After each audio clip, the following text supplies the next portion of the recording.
How MCC assessment works. MCC evaluation is the most demanding work in the credentialing series. The question shifts from, is the behavior present, to has the methodology dissolved into artistry? In this video, we walk through the MCC assessment model, how the BARS framework adapts at the MCC level, what the 5-point scale measures, and how qualitative judgment replaces numerical scoring.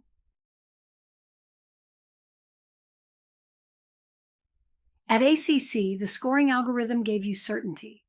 Rate each statement, calculate the average, compare to 2.8. The math told you whether the coaching passed. At PCC, you moved to professional judgment about depth and consistency. No formula, but the marker language gave you anchors for your evaluation. At MCC, the assessment relies more heavily on professional judgment than any other level in the credentialing system.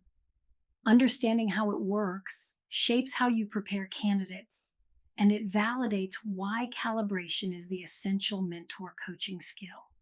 The progression across levels is deliberate. ACC uses a scoring algorithm because the question at that level can be answered with numbers. Did the behavior occur, and at what proficiency? Calculate and compare. PCC uses qualitative assessment because depth and consistency resist numerical capture. The evaluator describes a pattern rather than computing a score. MCC uses assessor consensus and holistic evaluation because artistry cannot be reduced to either numbers or individual qualitative judgments. It takes multiple experienced evaluators comparing their independent professional determinations to arrive at a defensible conclusion about whether the coaching represents mastery. 2 coaching recordings. That's what the candidate submits for the performance evaluation. At least 2 assessors review each recording independently, without coordinating during the review process. The outcome is binary, pass or below passing standard. Pass requires majority assessor consensus that the coaching taken as a whole demonstrates MCC level mastery. Taken as a whole is the key phrase. A recording might have individual moments at below and moments it exceeds. The determination is about the overall quality. Does this session holistically represent MCC level coaching? Assessors do rate each behavioral statement using the 5-point scale. They go through the 21 statements and assign ratings with evidence. But the pass-fail determination is not a computed average of those ratings. There's no MCC equivalent of the ACC 2.8 threshold. The assessor rates each statement, reviews the pattern across all competencies, considers the 3 evaluator considerations, and makes a professional determination about mastery. This is the most judgment-reliant assessment in the credentialing system. And it's why your calibration practice across modules 7 through 9 is not supplementary learning. It is the skill that makes your professional evaluation reliable.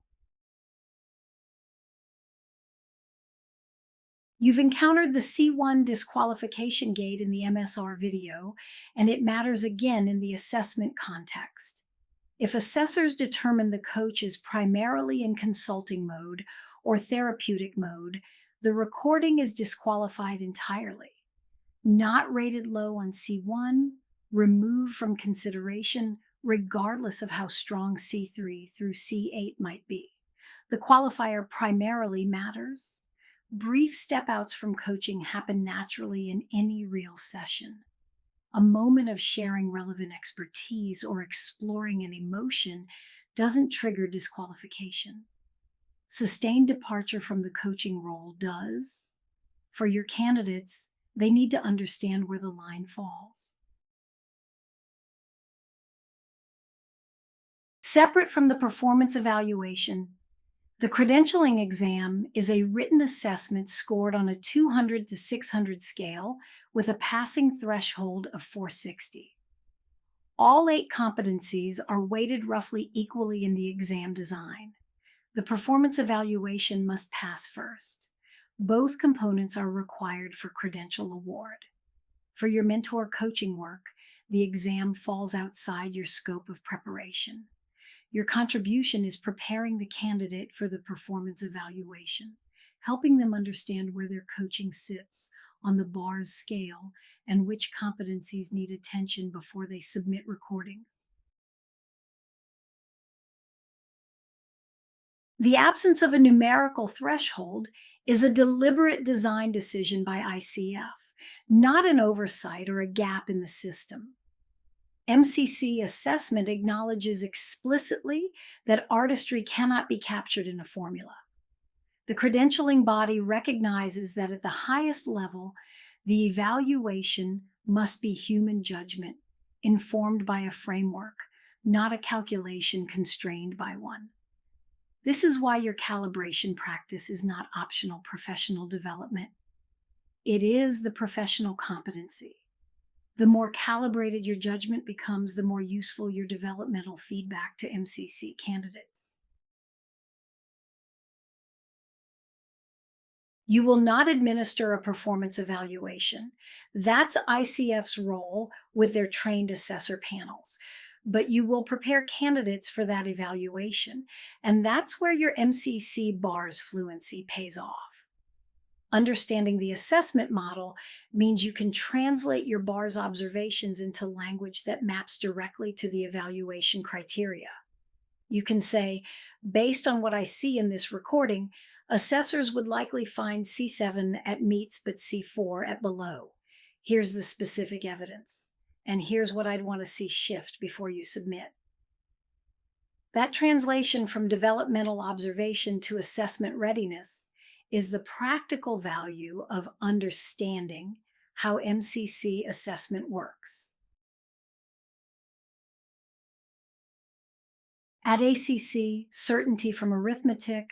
At PCC, judgment anchored by marker language. At MCC, consensus among experienced evaluators with no numerical guardrails.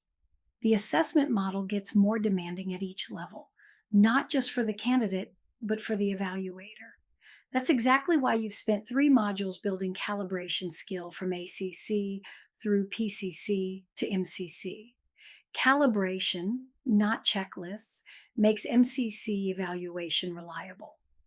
In the next video, you'll see how to use that calibration developmentally, translating your BARS observations into feedback that helps a coach move from PCC depth to MCC artistry.